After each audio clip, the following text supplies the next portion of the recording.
পড়ছিলাম মেজর শিকদার, কলমে ঈশিতা ঈশা, পর্ব সংখ্যা 2। রৌনকের কথা শুনে সকলে বিস্ময় নিয়ে তাকায়। ট্রিনার মনে হলো লোকটার কথা বোমার মতো বিস্ফোরণ হয়েছে। সকলের চাহনি কেমন অদ্ভুতভাবে বদলে গেছে। কোনো রকম ভনিতা ছাড়া রৌনক বলে, হুট করে এমন সিদ্ধান্ত নেওয়াতে আমাকে সকলে ক্ষমা করবেন। আঙ্কেল, আপনাদের আপত্তি নেই তো? লোকটা এত সাবলীলভাবে কথা বলছে যেন কিছুই হয়নি। তৈয়বুদ্দিন জবাব দেন, ট্রিনা তো তোমার চেয়ে অনেকটা ছোট বাবা, ও কি সংসার সামলাতে পারবে? রৌনক ট্রিনার দিকে তাকিয়ে বলে, এতটাও ছোট নয় সে। তারপরও আমি ওর সাথে কথা বলে নিব। আপনারা রাজি থাকলে তারপর ওর মতামত নেওয়া হবে। আপনারা রাজি না থাকলে এই কথা এখানেই শেষ। তৈয়বুদ্দিন স্ত্রীর দিকে তাকান। তাদের চোখে মুখে সংকোচ স্পষ্ট। তিন্নির সাথে বিয়ের বিষয়ে আপত্তি করেননি তারা। দুজনের বয়সের ফারাক ছিল 10 বছরের, কিন্তু ট্রিনার বিষয়ে তারা ভাবতে পারছেন না। রৌনক মিসেস জান্নাতকে বলেন, মম, কিছু বলো। মিসেস জান্নাত বলেন, রৌনক যদি বিয়েটা করে তাহলে আমাদেরও আপত্তি নেই, তবুও বিয়েটা হোক। শবনম বেগম চোখের ইশারায় স্বামীকে অভয় দেন। ঠিক আছে, তবে ট্রিনার যদি কোনো আপত্তি না থাকে তাহলে আমাদেরও আপত্তি নেই। মেয়ের বাবা রাজি হতেই রৌনক বলে, তাহলে আমি কি ট্রিনার সাথে একান্ত 5 মিনিট কথা বলতে পারি? শবনম বেগম বলেন, অবশ্যই, ভেতরে আসো, আমরা বেরিয়ে যাচ্ছি। শবনম বেগম স্বামীকে ইশারা করেন। তিনি প্রথমে বেরিয়ে যান। এরপর একে একে সকলে রুমটা ফাঁকা করে দেয়। ট্রিনা সরে খাটের সাথে লেগে দাঁড়ায়। রৌনক ভেতরে প্রবেশ করে দরজার ছিটকিনি আটকে দেয়। বাড়ির মুরব্বীরা বসার ঘরে চিন্তিত হয়ে বসে আছে। এদিকটায় কেউ নেই। নাবিলা পা টিপে টিপে এসে দরজার সামনে দাঁড়ায়। আশেপাশে তাকিয়ে দরজায় কান লাগায়। ট্রিনা অনুভব করে তার হাত পা কাঁপছে, সেই সাথে ভীষণ নার্ভাস লাগছে। মাথা নিচু করে দাঁড়িয়ে আছে সে। ওড়নার একাংশ মুঠোবন্দি করে রেখেছে। ইতোমধ্যে তা ঘামে ভিজে উঠেছে। বুকের ভেতর টিপ টিপ করছে। এভাবে কখনোই লোকটার সাথে একান্ত কথা হয়নি। মাহির সাথে থাকা অবস্থায় যতবার দেখা হয়েছে ততবার শুধু সে হেসে জিজ্ঞেস করেছে, ভালো আছো? পড়াশোনা কেমন চলছে? এইটুকু অবধিই ছিল তার প্রশ্নের গণ্ডি।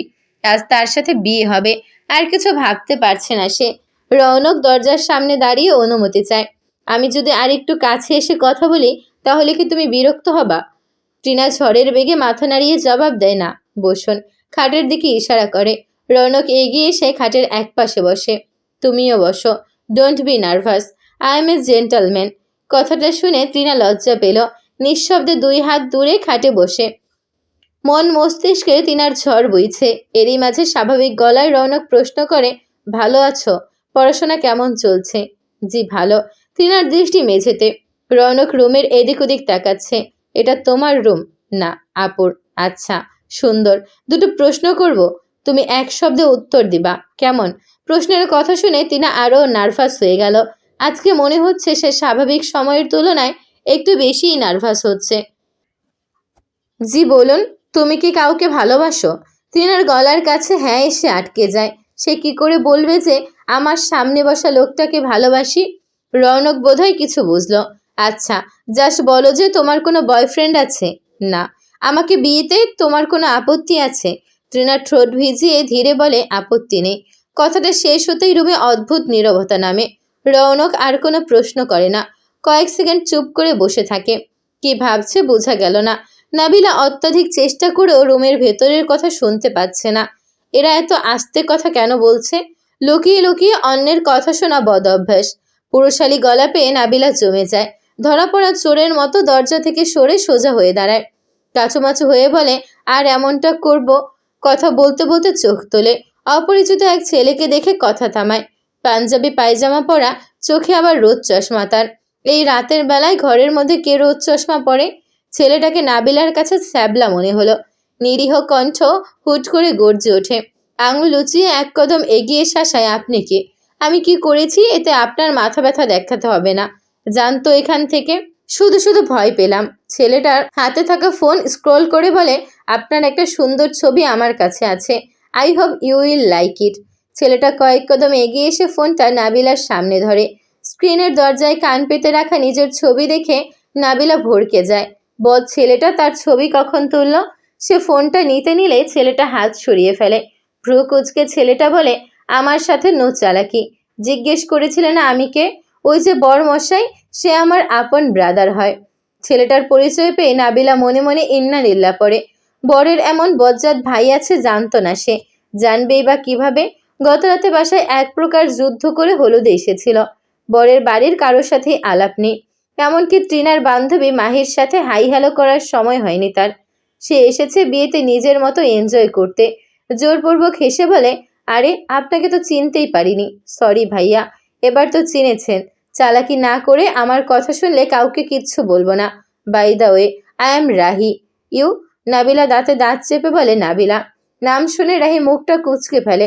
নামটা আপনার মতোই পুরনো আমলের, ভীষণ ব্যাকডেটেড। এসব নাম এখন আর চলে না। সে যাই হোক, আমার খুব তৃষ্ণা পেয়েছে। কোল্ড ড্রিঙ্কস পাওয়া যাবে? নামের বদনাম শুনে নাবিলা ইতোমধ্যে চটে গেছে। ছবির কারণে মুখ বন্ধ রেখেছে। ওই তো ডাইনিং যান না, সেখানে লোক আছে। রাহি এক আঙুল দিয়ে রোদ চশমা চোখ থেকে হালকা নাকের ডগায় নামিয়ে বলে, মিস নাবিলা, আমি চাই আপনি যত্ন করে আমার জন্য কোল্ড ড্রিঙ্কস আনুন। 2 কিউব আইস দিবেন অবশ্যই, নইলে। সে ফোনের দিকে ইশারা। তীক্ষ্ণ দৃষ্টি ফেলে নাবিলা পা বাড়ায়। রাগে তার গা পিত্তি চলে যাচ্ছে। এই বদমাশকে একটা শিক্ষা সে দিবে। রাহি তাকে অনুসরণ করে পেছন পেছন যায়। বিয়ে বাড়িতে এমন মুরগি ধরতে পেরে পৈশাচিক আনন্দ হচ্ছে তার। মেয়েটাকে হেব্বি নাচাবে। রৌনক খাট থেকে উঠে দাঁড়ায়। টিনার দিকে তাকিয়ে শান্ত গলায় বলে, থ্যাংক ইউ, সঠিক সিদ্ধান্ত নিয়েছ। কথাটা বলে সে মুচকি হাসে। টিনা তার দিকে তাকাতেই হাসিটা চোখে পড়ে। দরজা খুলে রৌনক বেরিয়ে যায়। টিনা 2 হাতের মাঝে নিজের মুখ চেপে ধরে। মিনিট খানেক বাদে মাহি দৌড়ে এসে তাকে জড়িয়ে ধরে। আমি তো ভাবতেই পারছি না তুই আমার ভাবি হবি। মাহির উচ্ছ্বাসিত কণ্ঠ শুনে ত্রিনা তাকে দূরে ঠেলে দেয়। তখন কি জানি বলছিলি? মাহি আবারও তাকে জড়িয়ে ধরে বলে, আরে তখন তো বুঝিনি তোকে ভাইয়া বিয়ে করবে। বুঝলে তো হাঙ্গামা করতাম না। সরি পাখি, হইছে, আর ঢং করতে হবে না। এরই মধ্যে রুমে নাবিলা সহ আরো কাজিনরা ঢোকে। পেছন পেছন শবনম বেগম আসেন। একটা শপিং ব্যাগ নাবিলার হাতে দিয়ে বলে, ওকে শাড়িটা পরিয়ে সাজিয়ে দে, আমি আমার গয়না আনছি। নাবিলা ব্যাগ থেকে শাড়ি বের করে বলে, এটা কই পেলেন? ওরা এনেছিল তন্নির জন্য, তো তন্নি নিজের পছন্দে কেনা শাড়ি পরেছিল। মাহি ত্রিনাকে শক্ত করে জড়িয়ে ধরে বলে, শাড়িটা আমার বেষ্টুর নসিবেই ছিল। ত্রিনাকে তৈরি করিয়ে বিছানায় বসানো হয়। তাকে পরানো হয়েছে লাল টকটকে রঙের শাড়ি। সেই শাড়ির আঁচল দিয়ে ঘোমটা দেওয়া হয়েছে। তাকে ঘিরে বসে আছে মেয়েরা। তার ডান পাশে মাহি বসা। সে তার হাত শক্ত করে জড়িয়ে রেখেছে। মাহি এই বিয়েতে এত খুশি হবে ভাবিনি সে। নাবিলা একটু পর এসে ত্রিনার বাম পাশে বসা তানিয়াকে সরিয়ে বসে পড়ে। বসার ঘর থেকে কাজের গলা পাওয়া যায়। সে মেয়ের বিস্তারিত তথ্য লিখছে। কিছুক্ষণ পর সে খাতা হাতে রুমের ভেতর প্রবেশ করে। তার সাথে তমাল এবং তৈয়বুদ্দিনও রয়েছে। শবনম বেগম এসে এক পাশে দাঁড়ান। পেছন পেছন রাহি আর তার বাবা আকরাম শিকদার এসে উপস্থিত হয়। ত্রিনার সামনে রেজিস্টারের খাতা এবং কলম দেওয়া হয়। ডান পাশে ইংরেজিতে রৌনকের সই। কাজী তাকে বাম পাশে আঙুল রেখে সই করতে বলে। সে কয়েক সেকেন্ড স্থির থাকে, ঘুরে হারিয়ে যায়। মাহি তার বাহুতে চিমটি দেয়। হুঁশ ফিরতেই সই করে। শুদ্ধ বাংলাতে নিজের নাম মাহজাবিন ত্রিনা লিখে। কাজী খাতাটা নিয়ে চলে যেতেই তৈয়বুদ্দিন মেয়ের মাথায় হাত বুলিয়ে যান। কিছুক্ষণ বাদে মোনাজাত ধরা হয়। মোনাজাত শেষ হতেই মেয়েগুলো ত্রিনাকে রেখে বসার ঘরের দিকে যায়। একটু পরেই খাওয়ার তোড়জোড় শুরু হয়। শবনম বেগম 1 প্লেট পোলাও মাংস এনে মেয়ের মুখে তুলে দেন। কোনো মতে কয়েক লোকমা সে গিলে। সারাদিন না খাওয়াতে তেমন খেতে পারে না। বিয়েটা কিভাবে হলো পুরো ঘটনা তিনার মস্তিষ্কে এখনো জায়গা করে নিতে পারিনি। সময় পেরিয়ে বেশ রাত হয়ে গেছে। ত্রিনা এখন নিজের রুমে এসেছে। কাপড় চোপড় একে একে বের করছে। কি কি ঘটেছে সবটা এখনো স্বপ্ন লাগছে। মনে হচ্ছে ঘুম ভাঙলেই স্বপ্নটা ভেঙে যাবে। সবকিছু স্বপ্ন নাকি সত্যি তা যাচাই করতে নিজের বাহুতে চিমটি কাটে। আউচ! বহু ডলতে ডলতে চিন্তা করে, তার মানে এটা স্বপ্ন না, সত্যি সত্যি কয়েক মুহূর্ত আগেই তার বিয়ে সম্পূর্ণ হয়েছে, তাও তার পছন্দের পুরুষের সঙ্গে। মনের ভেতরটা কেমন যেন লাফালাফছে। বুকের ভেতর আনন্দের ঢেউ, অথচ বাইরে সে একদম স্থির, এক বিন্দুও নড়ে না। যতটা সম্ভব মুখটা স্বাভাবিক রেখে নিজের জিনিসপত্র গুছিয়ে লাগেজে ভরতে থাকে। খালতো বোন তানিয়া তাকে সাহায্য করছে। নাবিলাকে কয়েকবার ডাকা হয়েছে, কিন্তু সে নিজের ছবি তুলতে ব্যস্ত। এখন আর সাহায্য লাগবে না, তুই যা, আমি বাকিটা করে নেব। তানিয়া মাথা নেড়ে বেরিয়ে যায়। দরজাটা বন্ধ হতেই ত্রিনা 2 হাত দিয়ে মুখ চেপে ধরে। খুশিতে চিৎকার করতে ইচ্ছে করছে দেবের পাগলু গানটা ফুল ভলিউমে ছেড়ে দিয়ে ঘরের মাঝখানে নাচতে, কিন্তু সে চুপ করে থাকে। কারণ মনের ভেতর ভয় হানা দিয়েছে। রৌনক কি তাকে মেনে নিয়েছে, নাকি জেদের বশে বিয়েটা করেছে? প্রশ্নটা মস্তিষ্কে হানা দিতেই হাত পা বরফের ন্যায় শীতল হয়ে আসে। দরজায় কারো ঠক ঠক শুনে চমকে ঘুরে তাকায় সে। ত্রিনা, দরজা মায়ের গলা পেতে দ্রুত দরজা খোলে। শবনম বেগম রুমে ঢুকে লাগেজ দেখে নেন। পেছন পেছন তমালও আসে। কিরে পুচকু, সব নিয়েছিস তো, নাকি জিনিস নেওয়ার বাহানায় আবার ফেরত আসবি? তমালের কথায় রাগ হলেও ত্রিনা চুপ রইল।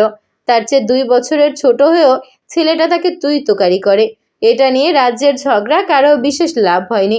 তমাল শুধু তিন্নিকে ভয় পায়, তাকে এক বিন্দুও ডরায় না।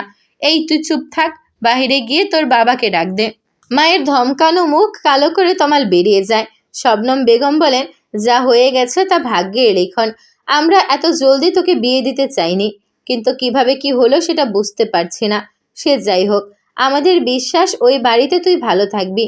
তবে হ্যাঁ, ওই বাড়িতে গিয়ে সকলের কথা মেনে চলবি, স্বামীকে সম্মান করবি, সে যা বলবে তা শুনবি, কারোর সাথে বেয়াদবি করবি না একদম।